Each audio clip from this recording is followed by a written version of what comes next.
guys, welcome to my channel. Tips for effective insurance coverage appeal. To paraphrase the Ports Robert Ports, the best laid plans of mice and insurance coverage lawyers often go awry. No amount of planning can prevent the occasional setback from an adverse trial court decision if you and your client choose to appeal an adverse decision. Keeping a few simple tips in mind can maximize your chances of success of the appellate level. Tips 1. Prepare the record in the trial court. If the document position all other piece of evidence that is relevant to the issues before the trial court, make sure the evidence is part of the record, whether the means filling the possession transcripts, making an evidentiary proffer after the trial court deems the evidence inadmissible, or putting the information on the record in some other way. Make sure there is something the appellate court will be able to review. If the evidence isn't in the record, the appellate court won't consider it. Note that some people refer to this as preserving rather than preparing the record. I prefer preparing because it emphasizes that this is an affirmative action that requires some forethought on your part. Tip 2. Don't hold anything back. Don't hold a meritorious argument in terms of thinking that you can always play it is a trump card on appeal if necessary. Appellate courts frequently set the maxim that they will not consider argument raises for the first time on appeal, even if they think a particular theory or argument has a slim chance of success in the trial court. Think about whether to put it on the record anyway so that you can preserve your ability to argue it on appeal. Tip 3. Beware of final appealable order. Such some trial court decisions are not immediately appealable, so make sure that the decision you want to appeal is a final appealable order. Check whether the trial court include language to the effect that there is no just reason for delay. This is a sign that the trial court intended the decision to be a final appealable order. Even if decision doesn't contain that language, you can file a motion requesting that the trial court modify the decision to include the language.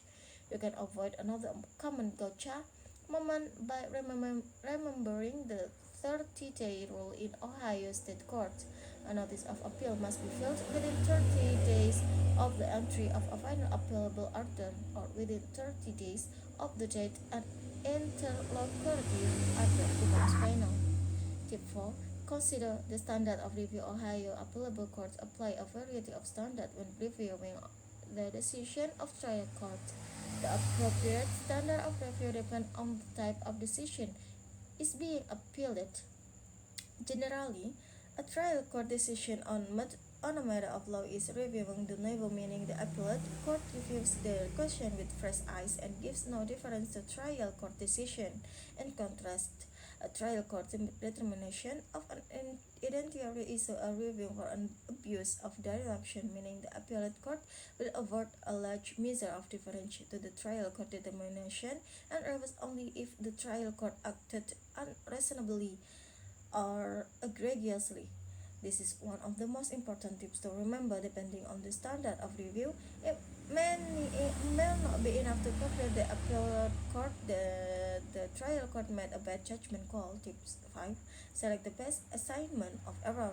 The trial court may have made multiple errors in your case, but think about whether you want to argue each of those errors on appeal.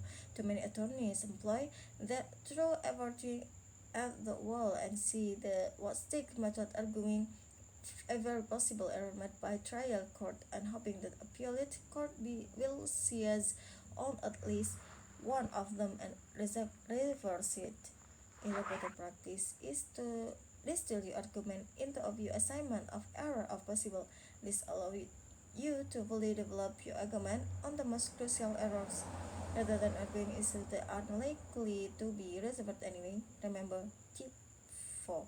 Remember the appellate court will reverse a trial court's error only if the error was prejudicial. If it actually made a difference to outcome, finally remember that your brief is a scarce and valuable research.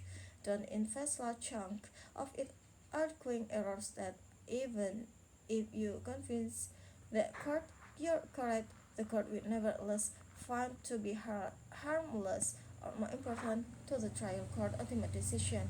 Tip 6. Educate the applicant court.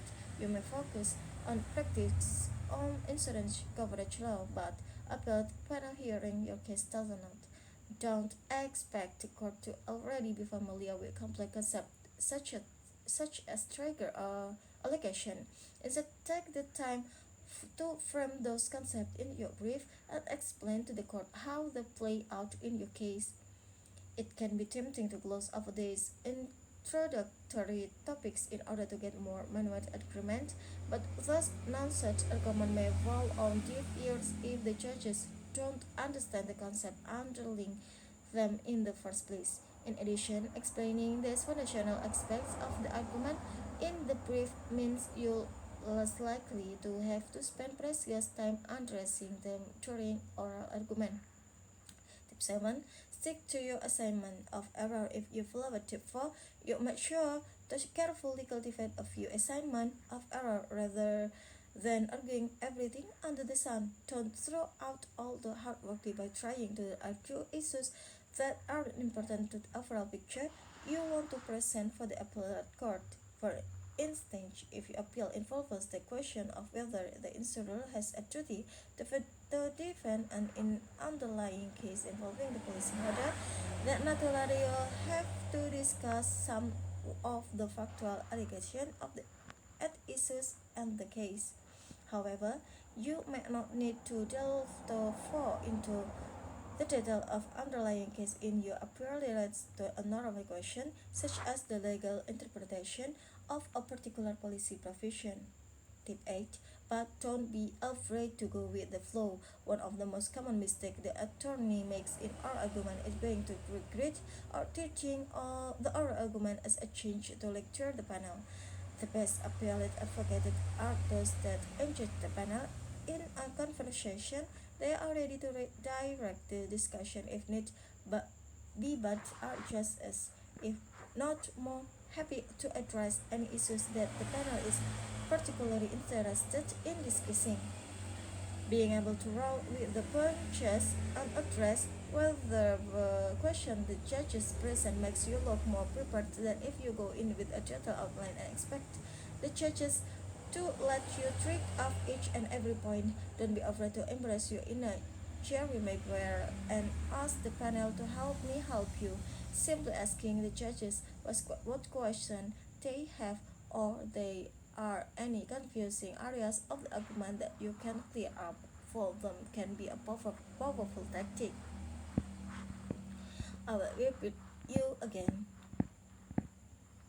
Afraid to on tip 8, but don't be afraid to be with the flow.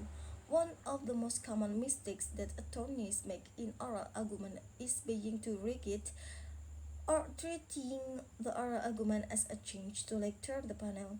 The best appellate advocates are those that engage the panel in a conversation. They are ready to direct the discussion if need be, but are just as, if not more, happy to address any issues that the panel is particularly interested in discussing. Being able to roll with the punches and address whatever question in judge's present makes you look more prepared than if you go in with a detailed outline and expect the judges to let you tick off each and every point. Don't be afraid to embrace your inner Jerry Maguire and ask the panel to help you. Simply asking the judges what question they have of if there are any confusing areas of the argument that you can clear up for them can be a powerful tactic. Okay guys, thank you for watching and hope you enjoy it. Don't forget to like, comment and subscribe, because subscribe is free. And share this video to your friend, to your family and other people and your someone love. Thank you.